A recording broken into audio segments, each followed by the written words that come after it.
April 4th, 1958, Hollywood, California. Oscar-nominated actress Lana Turner is fighting with her boyfriend, a man with known connections to the mob.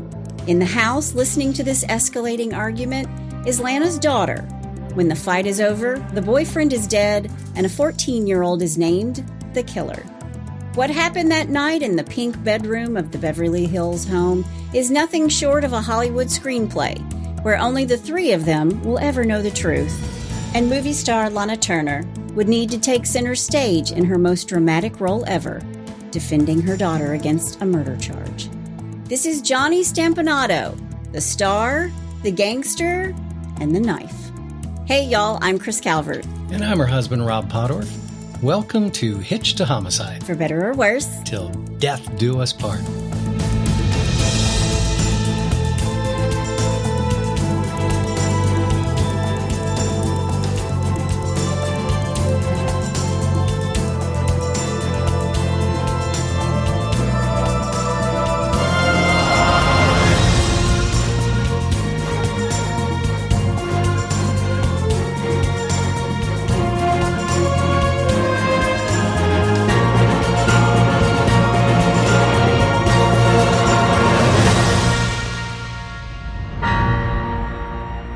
Welcome back, everybody. Yes, welcome.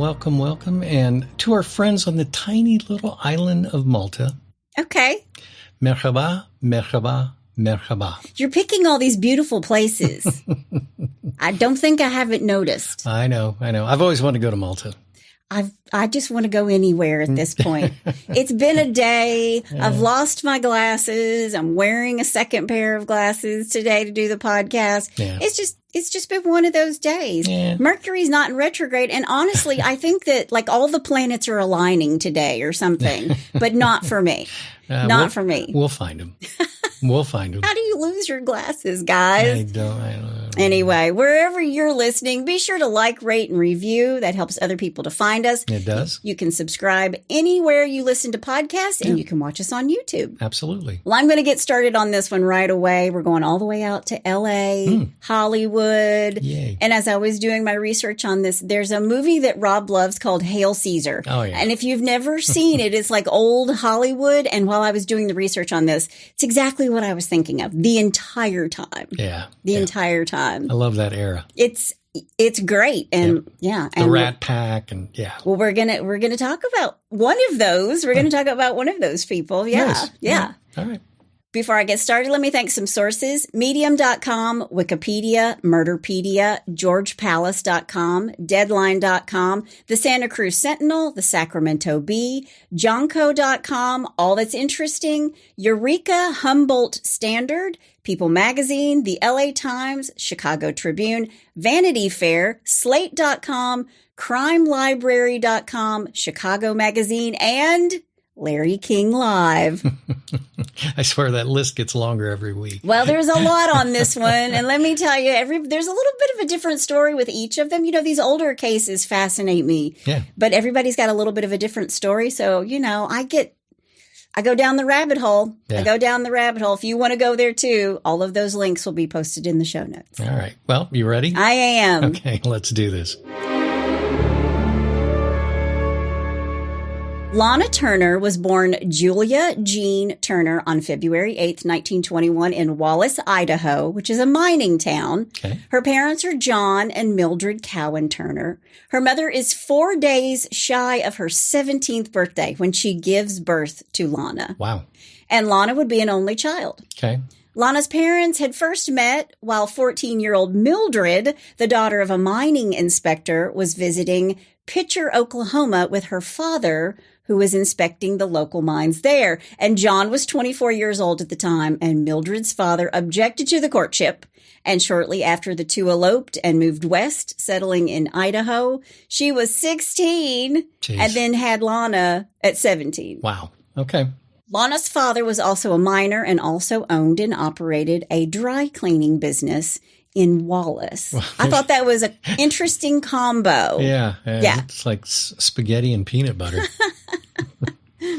Lana, or Judy as her family called her, was always a performer. She did dance routines at her father's Elks Club, and at the age of 3, she performed an impromptu dance routine at a charity fashion show where her mother was modeling. Okay. And when Lana is 6, the whole family relocates to San Francisco, and not long after, her parents separated.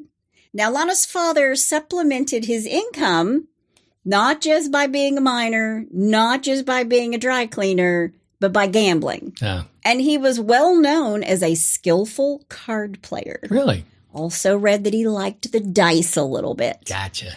December 14th, 1930, after a successful run at the craps table, John Turner was robbed and then bludgeoned to death in San Francisco. Oh, wow. He made the mistake of bragging that he had this money and he was going to buy his daughter a bicycle. And he attracted the attention of some thieves. His murder has never been solved. Oh, wow. She had to live with family friends so her mother could work 80 hours a week as a beautician. And she's just trying to save money. And there's even a story of her living for a period of time in Modesto with a foster family who actually beat her and treated her, quote, like a servant. Really? Yes. Wow. Yeah. But as soon as Mildred hears about this, she immediately pulls Lana out. She hears about the abuse. She goes and gets her. Gotcha. In 1936, Lana's mother develops a respiratory problem, and she's told by her doctor to move to a drier climate. And these two pack up the car and move to Beverly. Yeah. They pack up their Depression-era old dusty car, that's what I read, and moved to Los Angeles. Okay. Lana's mother wanted her daughter to know how to be a lady. And so the two of them would pore over etiquette books by Emily Post, and then they would read Vogue magazine from cover to cover. Emily Post used to be like the etiquette queen. She still is. Is she? Yes. Okay. Yeah. Emily Post is alive. Well, she's not alive and well. But I was going to say, she's about 247 now, isn't she? Well, but all of her tips Yeah. are absolutely alive and well. Cool. Lana lived a nondescript life until Billy Wilkerson discovered her at the Top Hat Cafe. Okay. One version of the story is that she was discovered at Schwab's Pharmacy. That is not the case. Right. And she'll later say that the rumor started because a columnist named Sidney Sklosky published it in several papers. Okay. The truth is, Lana was a junior at Hollywood High School, and she skipped a typing class to buy a Coca-Cola at the Top Hat Malt Shop on the corner of Sunset Boulevard. It's like out of every movie. I know. And Billy Wilkerson, the founder of The Hollywood Reporter, sees her there. He discovers her. She's 15 years old. And Mr. Wilkerson was so attracted by her beauty and her, quote, physique. That's what I read. All right. And he asked her if she was interested in appearing in films, to which she responded, quote, "I have to ask my mother first," end quote. Well, good for her. I thought that was cute. Yeah. Wilkerson turned her over to agent Zeppo Marx, one of the Marx brothers, who was not just an actor-comedian, but also an agent. Yeah, because there was Groucho, Harpo, and Zeppo. And Zeppo. Yeah. And Zeppo introduced her to film director Mervyn Leroy, who signed her to a $50 a week contract with Warner Brothers on February 22nd, 1937. That was a lot of money back then, especially for a kid. It is. Yeah. That's true. It is. Yeah. She soon became a protege of this director, Leroy, who suggested that she take the name Lana Turner. Okay. And when I heard about he was the director Leroy, it made me think of Mr. Lawrence. Yeah. In Hail Caesar. Yes, yes. Lawrence. Lawrence. Yeah. But she's with director Leroy. Yeah. Lana is quickly cast in the 1937 film They Won't Forget as a sexy murder victim where her hips swayed down the street and she wore a tight sweater. And how old was she? 17, close to 18. Okay. Yeah. All right. She was being objectified. It was pretty upsetting to Lana because she's still a teenager, Yeah. but she becomes a sex symbol overnight. Oh, of course. Yeah. She was the sweater girl. Yep. A nickname she detested. And there were all kinds of World War II guys who are going to put her on the front of their bombers, too. B-17s Yes, were just, yes. Yeah. Yep. Modern screen journalist Nancy Squire wrote that Lana Turner, quote, made a sweater look like something Cleopatra was saving for the next visiting Caesar, end quote. Hello. Apparently she looked good in a sweater. Yeah. I've seen the pictures. Yeah. She's going to move from movie studio to movie studio. They were property at that time. These actors were. Yeah. And she did movies with Mickey Rooney and Judy Garland and Andy Hardy. And in the middle of shooting these, Lana completed her studies and graduated high school that year. Okay. And after that, her next movie convinced Louis B. Mayer that Lana Turner could be the next Jean Harlow. Oh, wow. A sex symbol who had died just 6 months before Lana arrived at MGM. Now, she's going to do a ton of movies. She was even screen tested for the role of Scarlett O'Hara in Gone with the Wind. I didn't know that. Yeah, but they're putting out movies right and left. And in her lifetime, she will be in over 50 films. Wow. Yeah. In February 1940, Lana got instant publicity when at the age of 19, she eloped in Las Vegas with 28-year-old bandleader Artie Shaw. Really? Her co-star in The Dancing Co-Ed. I can't believe I didn't know that. Artie Shaw, yeah. Yes. These two were married, but not for very long. And they hadn't known each other for very long either before they decided to get married. Okay. And this marriage is only going to last for a couple months. It's highly publicized. And again, it's highly publicized when they divorce. And after she divorces him, she discovers she's pregnant. Oh. And she has an abortion. And the press was told that she was hospitalized for, quote, exhaustion, end quote. Yeah. Later, she will say that Artie treated her like an untutored blonde savage and took no pains to conceal his opinion. Well, that's pretty much right to the point. He was not nice. Yeah. He was not nice to her. He was one of those terrible musicians. Obvious. Yeah. No. Something we haven't discussed is the fact that Lana loved a party. She loved the nightlife. She liked to be seen and she liked to see others.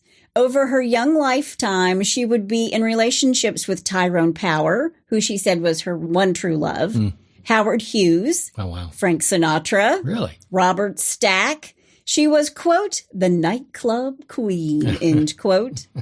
Quote, how I'd love to dress up and go dancing with a handsome dark man. Ciro's was a favorite haunt. The head waiter would spring forward. Ah, Miss Turner, and escort me in. I had a special table right by the stairs so I could watch the comings and goings. I'd head straight there, never glancing right or left. And then when I was seated, I'd give the room a long casing, bowing to this one or blowing a kiss to that one. Silly, I guess, but fun, end quote. It was such a special time in Hollywood. It really was. I mean, she was a movie star and she acted like a movie star and, you know, she's turning heads. Yeah, I mean, listen, that was the golden age. The golden age of Hollywood. Yeah. In 1940, she did her first musical. The following year, she had a lead role in her second musical, Ziegfeld Girl, opposite Jimmy Stewart. Okay. She was also in a movie with Judy Garland and Hedy Lamarr. Oh, Hedy Lamarr. Hedley Lamar. And for In-Laws and Outlaws, if you know that movie, go ahead and post it. Yeah. It's a good one. Yep. Her movies are making so much money that MGM gave her a weekly salary raise to $1,500 a week, $32,500 in today's money, Wow. as well as a personal makeup artist and a trailer. She got her own trailer. Man, she's smoking now. She is. Living the high life. Living in the high life. Yeah. Lana and Judy Garland would be lifelong friends and actually live next door to each other for a little bit in the 50s. Oh, really? Oh. She would star opposite Clark Gable in 4 films, and there were always these rumors that these two were having an affair, even though Clark was married to Carol Lombard, who would eventually die in a plane crash. It was all drama. Yeah. Drama, drama, drama, all the time in Hollywood. All drama, all day. All the time. In July 1942, Lana met her second husband, actor turned restaurateur, Joseph Stephen, he went by Steve Crane, at a dinner party in Los Angeles. All right. And after 1 week of dating, these two eloped to Las Vegas. Lana, what are you doing? The marriage was annulled by Lana 4 months later when she discovered that Steve's previous divorce had not been finalized before they ran off and got hitched. I guess that's a problem. Huh? That's a problem. Yeah. And after discovering she was pregnant in November of 1942, they remarry in Tijuana, Mexico. I guess he was divorced by that time. He was divorced, Okay. yeah. All right. Now, you can't make that up. This whole thing, geez. Can't make it up. Yeah. Lana had Rh negative blood, which causes fetal anemia and can make it really hard to carry a child. Back then, it was a big deal. Today, it's something that's more manageable, but her doctors told her to undergo a therapeutic abortion to avoid some possible life-threatening complications. But she carries this baby to term and gives birth to a daughter, Cheryl Christina Crane, on July 25th, 1943. Okay. Cheryl is what is known as a star baby. She was nicknamed the baby. That's what they called her, even as a teenager. You know, she would say, "Where's the baby?" Meaning her daughter. Sure. But the baby is automatically turned over to a Scottish nanny whom she loved dearly. Later, Lana will say she didn't personally give her child a bath until she was a year old. Wow. Yeah. But Cheryl's parents don't stay together very long. This marriage was over in 1944. Okay. Growing up, Cheryl was only allowed to play with other star babies. Really? Yeah. Wow. She had a best friend who lived next door, Liza Minnelli. Oh, really? Liza would belt out songs on the roof of her mother's garage, and Cheryl would sit in the audience and applaud. Wow. I got to come up with a different word than really. I've said really like 20 times now, but seriously, really? It's because there's so many Hollywood names all just jumbled in here together. Yeah, it's crazy. Cheryl loved her parents, but she lived at a distance from them. And according to Cheryl, she used to slip out of bed and stare down the staircase at her mother and her famous friends. Quote, "She was the perfect dream of golden beauty, unattainable, beyond reach." End quote. Okay. In 1946, Lana is cast opposite John Garfield in The Postman Always Rings Twice. Oh, yeah. This role was kind of a turning point for her because now she's more than just a pretty face and a body. She could act. Yeah. And she received an Oscar nomination for Best Actress. Ultimately, Joanne Woodward would win the award that year. Gotcha. In 1948, she marries Henry J. Topping Jr. Wait, what marriage is this? What number? She's gonna get married 8 times. She has gonna have 7 husbands because she's already married one of them twice. Jeez. Okay, go ahead. Yeah. I want to keep count. She's got some men. Yeah, exactly. She does. You don't know the players unless you've got a program. Yep. She's got some men in her life. Wow. Go. In 1948, she marries Henry J. Topping Jr., a man who was a 10 fortune heir and a sportsman. Oh. They would divorce after 4 years. Okay. So at this point, Lana is 27. She's been married 4 times, twice to the same man. Jeez. Cheryl is 5. Okay. And little Cheryl is kind of forced by her mom to obey whatever love interest she had at the time. So if you're thinking like mommy dearest, she was not abusive like Joan Crawford was to Christina Crawford. No Cheryl, more wire hangers. No wire hangers ever. And she actually knew Christina Crawford. They went to school at the same place. Christina's older than her. I think that's what I read. Gotcha. But it was kind of that feel like there were a lot of uncles coming around, and Cheryl just sort of had to go with the flow of whichever guy her mom was dating. And she's even said that like movie star Fernando Lamas would swim naked in front of her when they were alone. My name is Fernando Lamas. Yeah. I'm just kind of like, she's a little kid, and this, Hollywood star is just skinny dipping in front of her. I don't know. Wow. Kind of icky. Yeah. 5 years later, in 1953, when Cheryl is 10, her mother, Lana, marries Lex Barker in Turin, Italy. Okay. Lex was famous for playing Tarzan from 1949 to 1953. Okay. And after they're married, Lana gets pregnant with Lex Barker's child, but the baby is stillborn 7 months into the pregnancy. Okay. Now, this is kind of a heavy part. According to Cheryl, from the time he came into her life until the time that he left, he sexually abused her. He threatened if she told anyone. Wow. He said, "You will be the one that's sent away and not me." Man. And little Cheryl believed him. Yeah. And I've seen pictures of this guy. He's a nice looking guy, but just not a good person. Disgusting. She alleges that Lex violently raped her repeatedly throughout his marriage to her mom. And encouraged by her friends at school, Cheryl finally tells her mom, who immediately went home, walked into the bedroom where Lex was sleeping, and held a gun to his head. Whoa. And Lex wakes up and says, "What's going on?" And Lana said, "Get out." And he said to her, quote, "I don't know what your daughter told you, but she's lying." So Lana kicks him out. Her father wanted to murder Lex. Yeah. But Lana never mentioned anything about Cheryl ratting him out. He just assumed it, which meant to her it was true. Right. And weeks later, a frantic Lex Barker allegedly accosted Lana and Cheryl in a parking lot, grabbing Lana's steering wheel. And according to Cheryl, her mother said, quote, "I'm pulling out of here. If you don't let go, I will run you over." Oh, wow. End quote. Yeah, you don't mess around with Lana. Don't mess around with Lana Turner. Yeah. And with that, she hit the gas, dragging him along several feet until a grab of the brakes sent him tumbling to the asphalt. And then they sped away and he shrank into a, quote, "tiny figure dusting himself off intently watching our flight," end quote.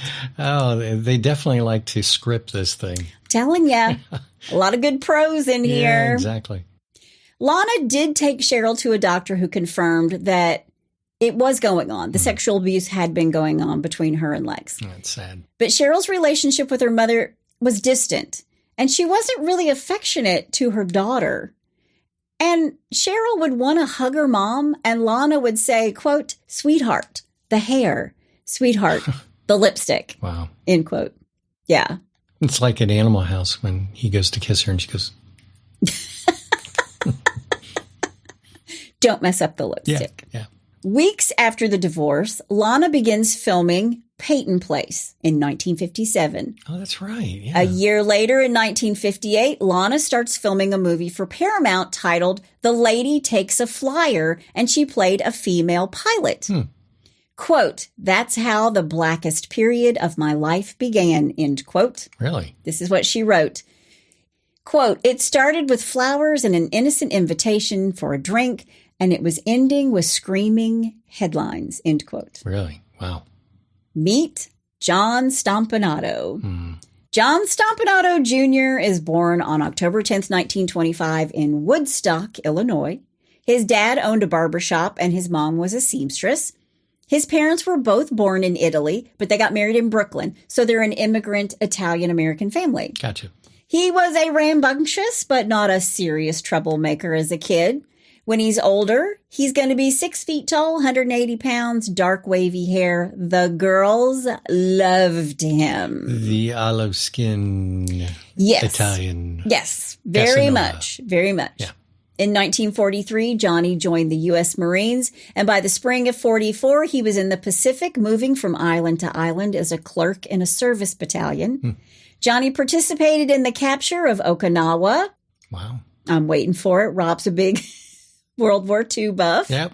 And by the time the island had been subdued, he was making trouble. He was sneaking into the officers' mess wearing somebody else's lieutenant's stripes. That's the kind of guy Johnny was. Okay, yeah. You can't do that. Johnny took his discharge in March of 1946 in the Far East. He claimed later on that he ran a string of nightclubs in China. Nobody really knows if this is true. Most think he made it up to impress people in Hollywood when he finally gets there. Gotcha. By another account, he was working as a civilian for the U.S. government. In any case, one day the handsome ex-Marine wandered into a dress shop and met a petite, pretty saleswoman named Sarah Yutush, who had grown up in China with her immigrant Turkish parents. Okay. They fell in love, and Johnny converted to Islam to marry Sarah that May. Gotcha. Not long after, he takes her home to Woodstock, Illinois, where he drove a bread truck and worked in an auto parts factory. Sarah got pregnant, but Johnny left for California Not long after the baby, John III, is born. He just up and left. Yep. Wow. He's out. He's moving to Beverly now. He's done. Yeah. He's done. Sarah would work nights in a sewing factory.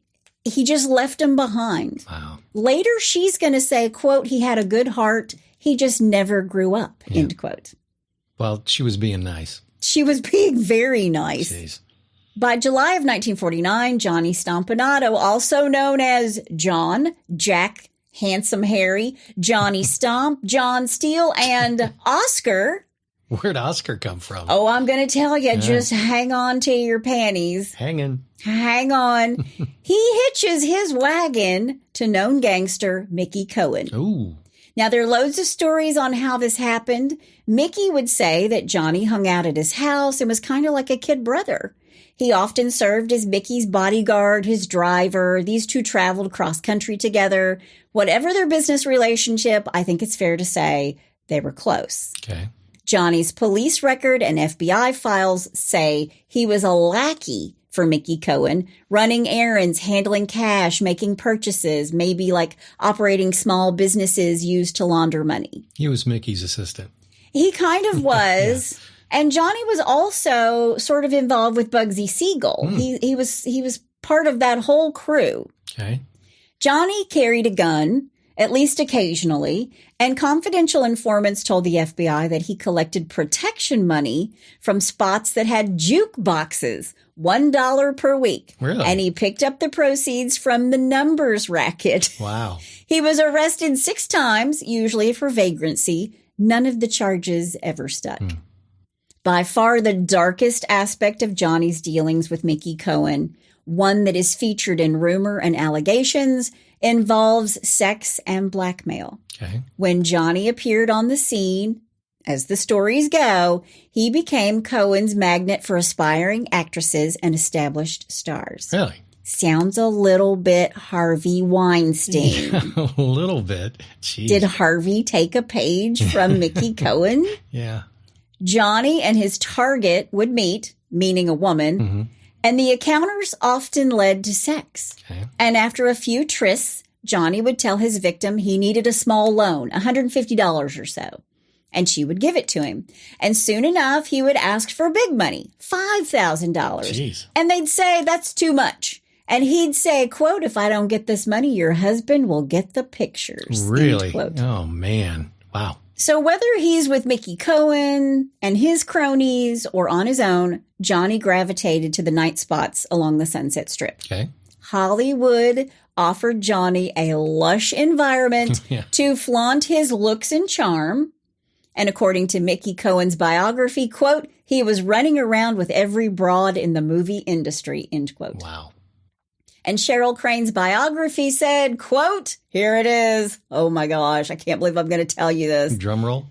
Quote, the gossip was that Johnny was nicknamed Oscar because the size of his penis resembled the Academy Award statuette, end quote. Oh my God. So there's that. Never be able to look at an Oscar statue the same way ever I again. never want to get an Oscar. That's not true. In 1948, Johnny married the actress Helen Gilbert, whose career was shifting from movies to television. Okay. She was 10 years older than he was, and the marriage lasted just 3 months. Wow. What is it with these people? They're married just for months. It's Yeah. crazy. Shouldn't you just date for a little bit? Yeah, date, see if you like them first, for goodness sake. He had his eye on the stars, chasing after Ava Gardner. Johnny apparently never got much beyond sharing drinks with her, but it was enough to infuriate her other suitor at the time, Frank Sinatra. No, don't mess with Frank. No. Frank was connected too, so. Yes, and I actually read something where Frank went to Mickey Cohen and said, dude, Yeah, back your boy off. exactly. Yeah. Ava's mine, back your boy off. Yeah, Frank was heavily connected.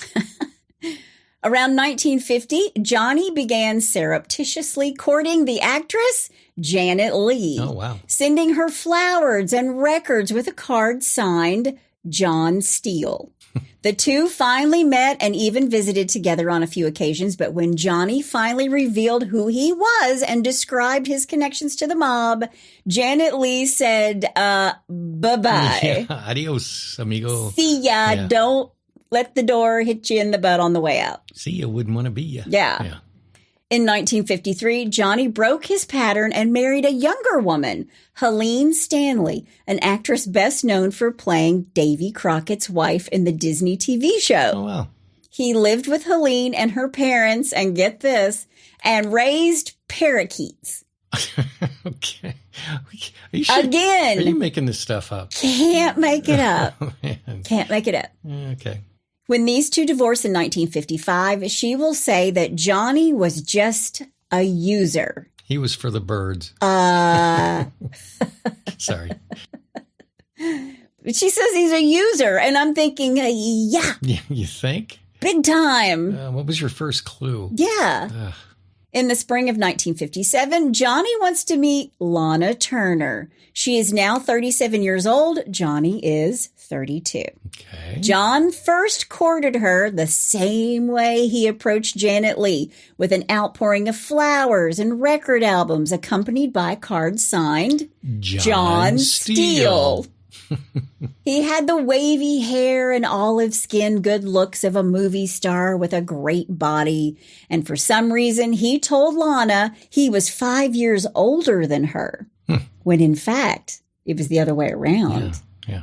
Quote, his consuming passion was strangely exciting, but it wasn't just the sex, which was nothing special. Guess Oscar was a myth. He could be thoughtful and caring, end quote. Well, poor Oscar. Poor Oscar. All the Oscars. Yeah. I guess I can go for an Oscar again. Yeah. What a letdown. Sorry, Oscar. It wasn't long after the relationship became public that one of Lana's close friends broke the news that John Steele was actually John Stompanato. And Lana said she had mixed feelings about dating a man who was a known gangster. Yeah. I bet. You think? To her, he was dangerous and yet appealing. She liked the bad boys. Quote, call it forbidden fruit or whatever, end quote. She wrote that in her book. Wow. Quote, this attraction was very deep. Maybe something sick within me and my dangerous captivation went far beyond lovemaking, end quote. In 1957, Johnny inserted himself into Lana's life. He gave Cheryl her summer job and bought her a horse, which Mickey Cohen later said, I paid for that horse. I bought the horse. Oh, wow. But he would go riding with her. And Cheryl sometimes saw Johnny more than her mother. And her father, Steve Crane, didn't like it much. Yeah. And there are accounts that he hired a private investigator to watch Johnny when he was with his daughter, Cheryl. No kidding. Can't blame him. I mean, you got Fernando running around without clothes on. Yeah. Oscar's apparently in the bedroom and now on the back of a horse that, the mobster bought. Jeez. Yeah. This isn't going to turn out well, but it's getting there in a very odd fashion. Oh, what a tangle web we weave. Very tangled. Jeez. Johnny's demise started as the summer of 1947 wore on and Lana began to have doubts about her man. She wanted out. Yeah. And she told him, I want out. And he was not letting her out. Wow. She flew to England to star with Sean Connery in Another Time, Another Place. Yeah. Oh, wow. But then she got lonely in London and silly Lana sent Johnny a ticket to come over and see her. Lana. Quote, our reunion was a joyful one, and for a while John showed only his loving, docile side. Soon he got bored, however, and insisted on coming to the studio, end quote. Now, their arguments built until one night he choked her so violently she had trouble talking and filming was disrupted. Wow. There's even a story, don't know if it's true, might be urban legend. I really like this, so I put it in. But Johnny showed up on the set while Lana was with Sean Connery, and he pointed a gun at them, thinking that Lana was having an affair with Sean. Wow. and Sean, who is ex-military, wrenched the gun out of his hand and punched him in the face. Good for him. Yeah, I wouldn't mess with Sean Connery. Yeah, and I'm like, dude, he's not even James Bond yet, but he's already James Bond. So he actually thought that they were having an affair just because of the scene that they were in. He just, because they were in this movie together, he thought they were having an affair. Johnny's highly jealous. Well, it kind of makes sense. I mean, listen, when Gilligan's Island was on, people actually thought they were marooned on an island. They used to get letters. Truth. Help Gilligan off, please. Yeah. And yet I digress. Is the 3-hour tour over yet? I know. Yeah, they're the 7 deadly sins. We're not going there. Okay. That's a lot. All right. The next day, and this is true, he was deported for having a firearm in England. Right. So, urban legend, I don't know. In my head, I want Sean Connery just to knock his lights out. When the movie wrapped, Lana left for Acapulco, planning a long rest. And her plane stopped over in Copenhagen. And to her astonishment and dismay, Johnny met her at the airport and went with her to Mexico. Wow. Quote, to this day, I can't tell you exactly how John knew when I was leaving England or that I was flying to Mexico via Copenhagen. He proved over and over that he had the power to do anything he wanted. End quote. Scary. She's a little bit afraid of him. Yeah. I mean, he's physically abusive to her. Right. And he continued to be physically abusive in Acapulco. And one time even there, I mean, can you imagine you're on vacation? He pulls a gun on Lana when she tried to order him out of the hotel room. And usually he didn't have to use violence because she was so submissive. She was terrified. His threats were just enough. Okay. And while they're there in Mexico, he tells her, quote, if you're not going to be with me, you aren't going to be with anyone, Whoa. end quote. Wow. Also, while they're in Mexico and she's fighting with him, so she's having the worst vacation ever, right? It sounds like a really great vacation. Yeah, she's having the worst vacation ever. And Lana gets word that she's again been nominated for an Academy Award, this time for Peyton Place. Okay. So these two immediately fly to L.A. and they find Cheryl and Lana's mom and the entire press corps waiting at the airport in Los Angeles. And Johnny ate that up. It was just flashbulbs, flashbulbs. Sure. And, you know, she's on his arm. Yep. But before Oscar night rolls around, Lana used this occasion to break it off with Johnny, saying, you're not going to the Academy Awards show with me. I bet that went over. Yeah. Like a big lead balloon. Yeah. She was taking Cheryl and she was taking her mother. Okay. And then it was Oscar night, March 26, 1958. Lana, along with her daughter and her mother, were on their way to the 30th Annual Academy Awards at the Pantages Theater. It's weird to hear 30th. I know. What is it now? Like the 99th or something? Yeah, it's crazy. Lana lost Best Actress that night to Joanne Woodward for Three Faces of Eve. But Cheryl was in awe of her mother that night. She's 14 years old. She danced with Sean Connery, who said, quote, Cheryl, love, he's whispering in her ear, look over there at your mom. That's what I call a star, end quote. Wow. The Scotsman is always a gentleman. But catastrophe is brewing at 730 North Bedford Drive in Beverly Hills because Johnny is sitting at home alone with the servants, watching the ceremony on TV and growing angrier by the minute. Jeez. And by the time Lana returned home from her post-Oscar parties, Cheryl came home earlier, Johnny was raging. Quote, you'll never leave me home again. That's the last time, end quote. Wow. He berated Lana for not winning and for drinking too much. Then he got physical and began slapping her face. Then he beat her with his fists. Jeez. He picked her up off the ground, held her by her shoulders and looked at her and said, quote, now do you understand? You will never leave me out of something like that again. Ever. Wow. End quote. What a moron. Not a week later, on April 4th, 1948, Lana and Johnny's relationship would come to an end, and 14-year-old Cheryl Crane's life would never be the same. Cheryl was home from Happy Valley School in Ojai, Ventura County. It was Easter vacation. She could hear Johnny and her mother fighting. Lana wanted Johnny gone, but he wasn't having it. And the thing is, Lana warned Cheryl that she was kicking Johnny to the curb and it was going to get ugly. Okay. I mean, she just basically said, look, it's going to get bad tonight. Yeah. They called it the happening. That's what Lana would later call it. And the happening began on a Friday evening. Lana and Johnny are fighting. Lana would later say that she knew this fight was going to be the bad one. They were in her bedroom and Cheryl was in her room down the hall doing schoolwork. And their voices were loud enough that Cheryl could easily hear everything that was being said. Okay. Cheryl knew that she was ending the relationship. Cheryl knows my mom's ending this relationship. Right. After the Academy Awards, Cheryl had seen her mother's bruised face and knew that Johnny was beating her. And Lana told Cheryl, you can't tell anybody, including your grandmother or your father. Okay. And Cheryl never said she saw Johnny hit Lana, but she did see the after effects in London and after the Oscars. Okay.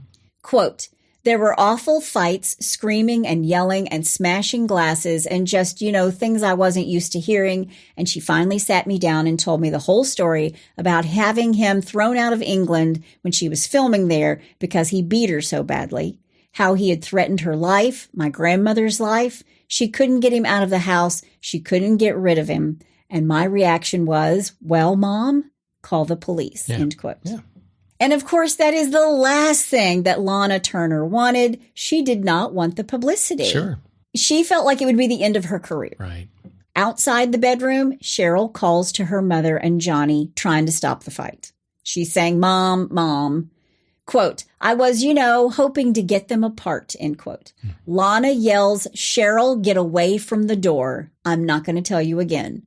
But Cheryl didn't go away. Instead, she begged her mother to stop arguing and to open the door. And she wouldn't open the door. And Lana said, go back to your room. John is leaving.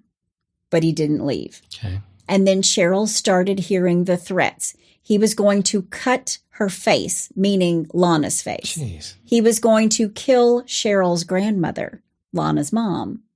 And 14-year-old Cheryl hears, quote, and I'll get your daughter too, end quote. And your little dog, too. I knew it. I even put it in my notes. Rob's going to reference the Wizard of Oz. I'll get you, my pretty. As Lana and Johnny argued behind the closed door, Cheryl went down to the kitchen and grabbed a butcher knife from the drawer. Johnny and Lana had purchased the knife earlier. That's one of the stories. That they purchased this knife earlier in the day. Why you go out and buy a knife together, I don't know. Yeah, usually you and I go to Sam's and then Taco Bell. And they went out and bought a knife. Yeah. But Cheryl returns upstairs. She's got this knife and she stands outside her mother's closed door. Now the argument dies down and Johnny was going to leave the house.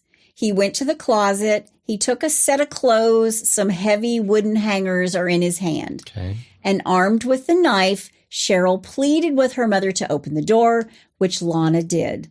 And she stood between Cheryl and Johnny. And he was facing the door and looking at Lana with a raised arm, holding these clothes over his shoulder in such a way that all Cheryl could see was the arm and some sort of weapon. And he moved to go past Lana toward the door, his arm raised up. He's holding something, and Cheryl thrust out her arm. And from Lana's vantage point, it looked like Cheryl had punched Johnny in the stomach. And he sucked in his breath and he jerked like someone who had been hit. And he said, quote, oh my God, Cheryl, what have you done? Oh, wow. End quote. Wow. And those were Johnny's last words. Really? Wow. He did a small pirouette and fell to the floor. His eyes were closed. He was wheezing. Johnny was dying on the carpet of Lana Turner's new home. Cheryl backed away, the knife falling from her hand. And this is the point that Lana realizes what's happened, that Cheryl had not punched John. She had stabbed him with the carving knife. Man, wow. Lana went to her daughter, who was sobbing, and helped her back to her room. Then she returned to tend to Johnny, who was dead. He was unconscious by the time he hit the floor. His breathing was labored. As if in a trance, Lana picked up the knife and dropped it into the sink, which was pink because it was a pink marbled bar. The whole bedroom, bathroom, everything's pink. Okay. Then she called. What do you think she called? I would say the police, but she called her mother. Oh, and within minutes, a doctor and Lana's mom were on the scene. And Lana was giving Johnny mouth-to-mouth resuscitation when they arrived. That's the story. Okay. Don't know if that's true. all right. The doctor, a family friend, gave Johnny a shot of adrenaline directly into his heart. Don't know why, but it was fruitless. Okay. Johnny Stompanato, military hero, wannabe actor, small-time hood, gigolo, and abuser, was dead. Sorry. So who did they call next? The police. They called Jerry Geisler. Are they ever going to call the police? Eventually, hang on. All right. They called Jerry Geisler, and we've talked about him before. He represented Dolly Osterreich when she had Otto in her attic, and Otto murdered her husband. That's right, yeah. And she covered it up. Okay. It was Jerry Geisler Wow. who did it. Okay. Jerry Geisler is there before the police arrive, and soon after, the Beverly Hills police descended on Lana Turner's home, and with them came the press. Yeah, of course. The next morning, crime scene photos of Johnny lying dead in Lana Turner's bedroom were on the front page of hundreds of newspapers. Wow. The police leaked it all to the press. I mean, it's crazy. Oh, wow. Lana and Cheryl rode to Beverly Hills Police Station in Jerry Geisler's limousine. There had been some questioning at the homicide scene, but formal statements were not taken until after Lana and Cheryl had time to strategize with Jerry Geisler. Okay. That opportunity to confer helped spur the rumors that it was Lana who had killed Johnny and tried to blame Cheryl. Okay. Now, when they're questioned by authorities, Cheryl recounts the story of Johnny's death with her mom present. And 2 days after the homicide, Los Angeles County District Attorney William B. McKesson held a press conference and made it clear the case would not receive special treatment just because Lana Turner was involved. Okay. Wink, wink, wink. Yeah. Okay.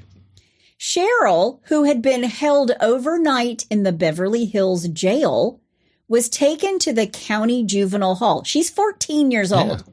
There was still no talk of criminal charges, and Cheryl was not being held as a suspect, but as a material witness and adjudicated juvenile. Okay.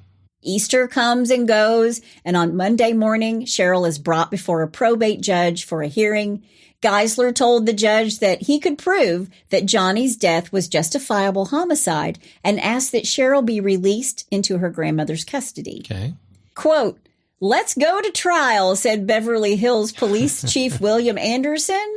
"I am satisfied that Stompanado was killed with a knife, and we have the party who did it." End quote. Wow.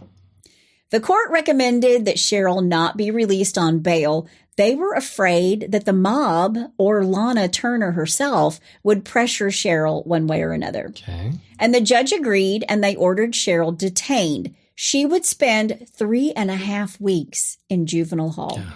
I mean, she even had like a matron. I read some of the old newspaper articles where they're saying she had bacon and eggs for breakfast. And the matron said that she was eating well and getting fresh sunshine and stuff like that. Okay.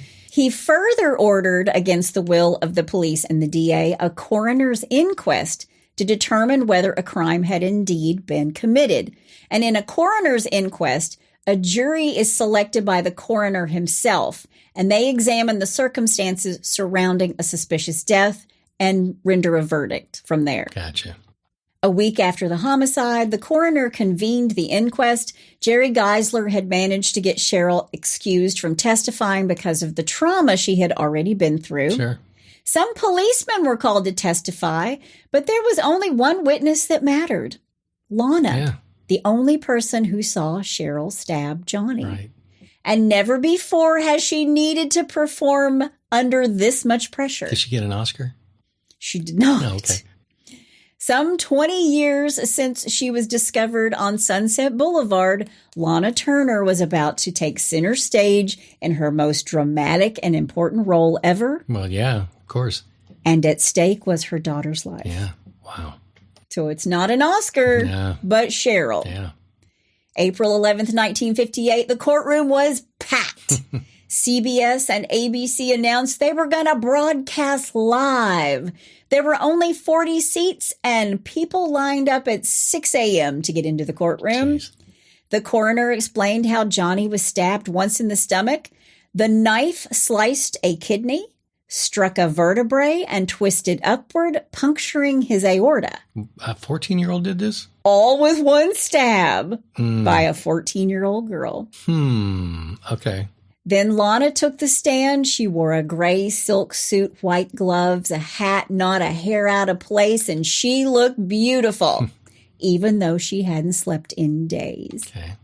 Quietly, she explained to the court why she stayed with a man who beat her, something that she didn't understand herself. Okay. Jerry Geisler questioned her, had her recount a moment-by-moment recap of the argument that led up to Cheryl stabbing Johnny. When she finished, the coroner asked for a recess, and the press immediately surrounded Lana. She almost faints, but Jerry Geisler moved her out of the center of the crowd. All very dramatic. Okay. But it wasn't over.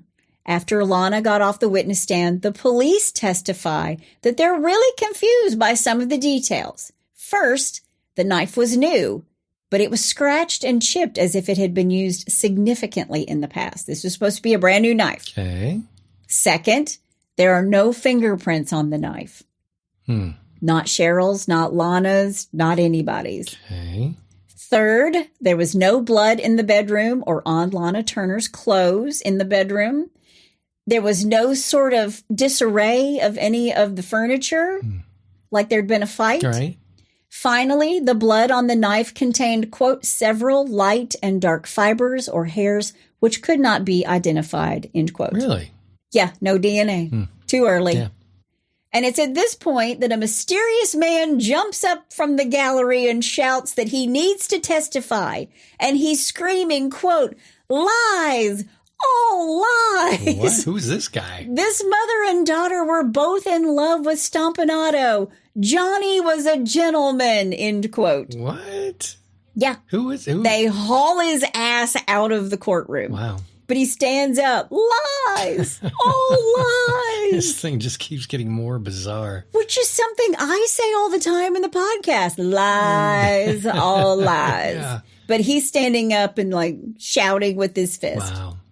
25 minutes after the jury started deliberating, they were back to say that John Stompanado's death was Okay.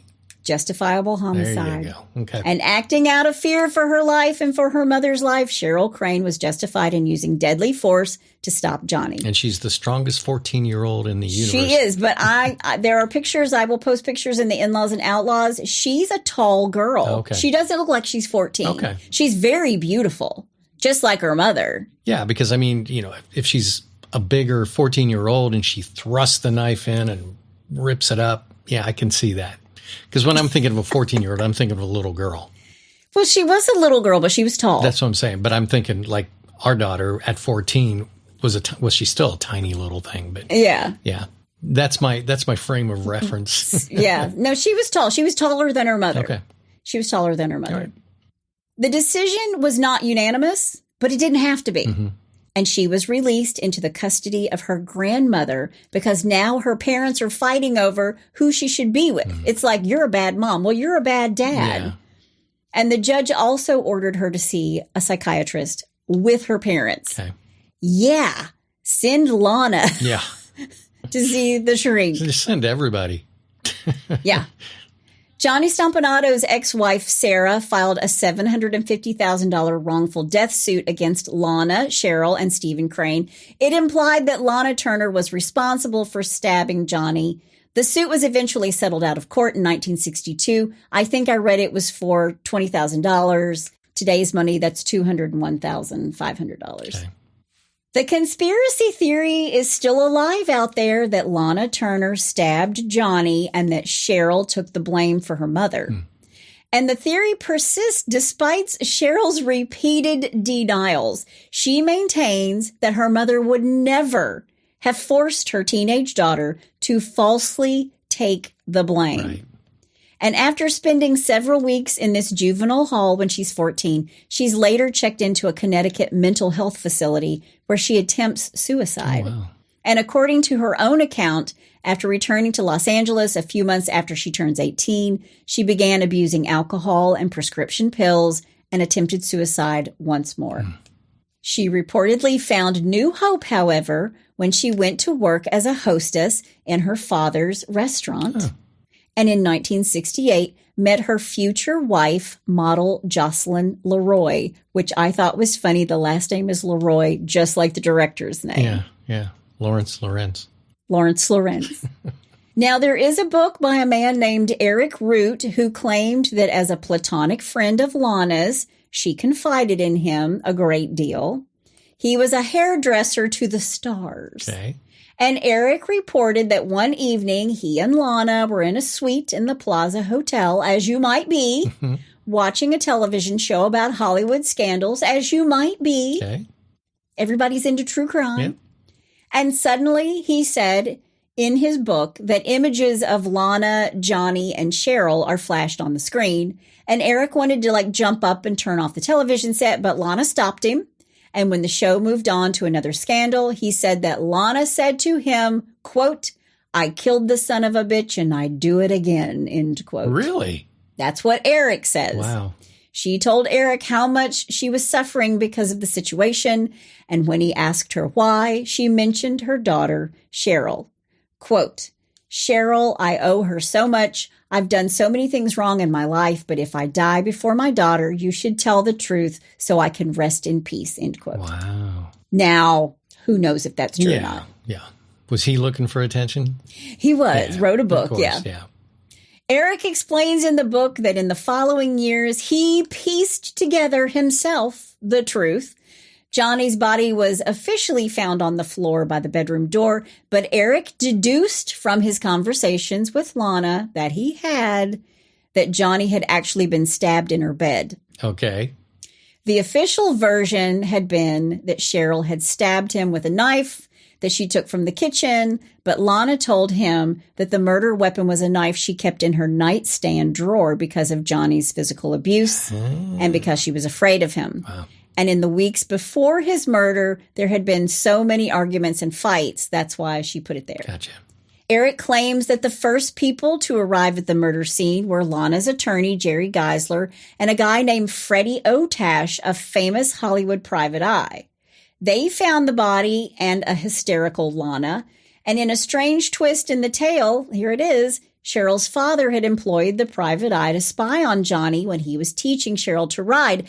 And Otash reported that Johnny's intentions toward the 14-year-old were less than honorable. He further claimed that Lana had discovered Cheryl and Johnny in bed and that this had provoked her to murder her lover and the plunderer of her daughter. Yeah. He then went on to say that he had personally wiped Lana Turner's fingerprints from the murderous weapon and added Cheryl's, but the police said there were no fingerprints. So, I don't know. Yeah. Lana Turner went on to make more movies. She went on to marry again. She would be married 8 times, Jeez. 7 men, one of them twice, of course, Stephen Crane. In her final years, she starred on the TV show Falcon Crest from 1982 to 1983. I did not know that. I didn't either. Lana Turner died in 1995. She did write a book. I will post a link in the show notes. Don't know if you can still buy it. I think it's out of print. It might be on Audible. Okay. Cheryl Crane has a book of her own, and I will link to that in the show notes as well. She says John Root's story is all hogwash, not true in any way, Right. that she actually killed Johnny and that it was justifiable homicide. And, she even said after her mother passed away, why would I stick to the story? Yeah. Everybody's dead. Why would I stick to the story? But that is the truth. Yeah. Cheryl is 79 years old and lives in Los Angeles. She also writes fiction. Now, Deadline, a Hollywood website, has stated just this past March that the Lana Turner book, A Murder in Hollywood by Casey Sherman, is in the works as a series from Jake Crane. Okay. So we might see it again on Netflix or Hulu or who knows. Right. But that is the story of Cheryl Crane, 14-year-old who defended her mother, Lana Turner. And that's all I have to say about that.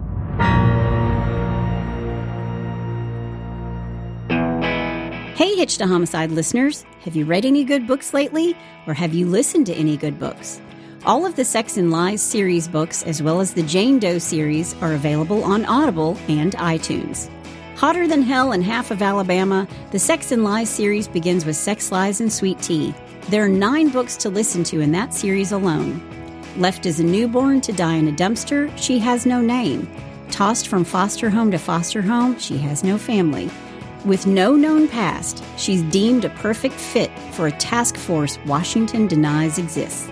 A selective assassin for the United States government, Jane Doe tracks down known terrorists on domestic soil. The Jane Doe books have been called a bit military, a bit assassin, and a bit genius. Start the new year by listening to a good book by me, Chris Calvert, on Audible or iTunes.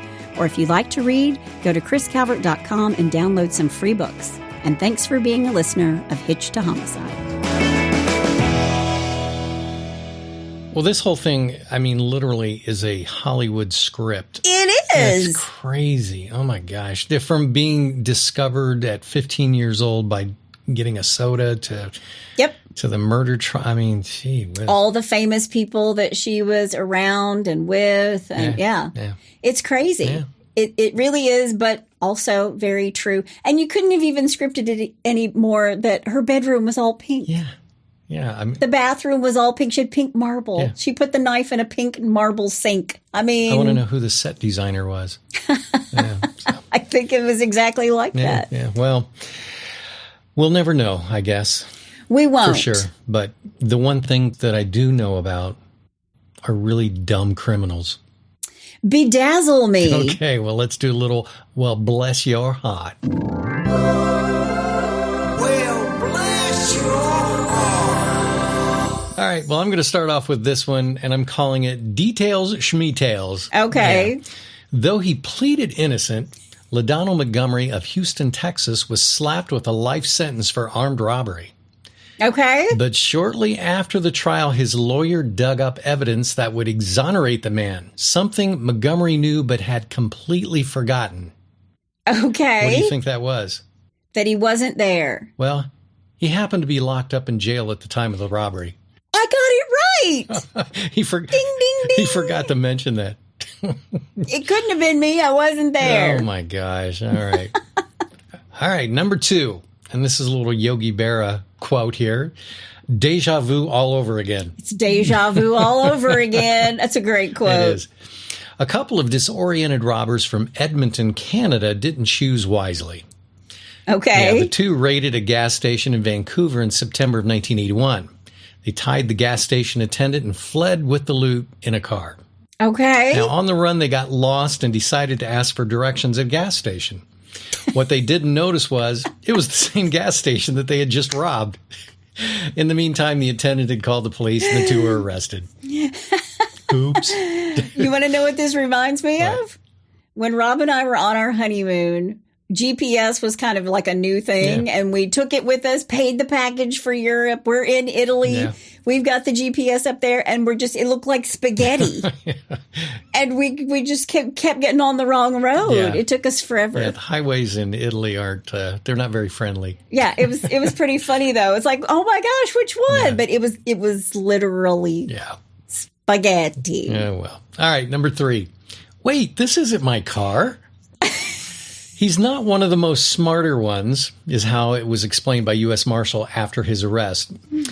A Louisiana man back in 2012 made an attempt to steal a car containing a state police detective and 2 members of the U.S. Marshal's fugitive task force. All right. How unlucky can you get? Yeah. He just came to the door of a stopped car at a signal and insisted on opening the door. Soon he realized the detective sign on the car and the 2 marshals of the fugitive force sitting inside the car. These are armed men. Yeah, he tried to run, but was caught a short chase after that. Yeah. Yeah. Oh, well. Oh, God love him. No, bless his heart. Yeah. Sorry, bless his heart. All right, number 4, last but not least, I was just trying to help. A 37-year-old man called Stuttgart demanded a ransom of 100,000 euros from a car dealer. Okay. Yeah, he threatened consequences if not to get paid. Okay. The extorted company summed up the letter first as a bad joke because the crook left his bank account and his telephone number on the ransom note for any questions. Well, how else are they going to know how to find him? I was just trying to help, yeah.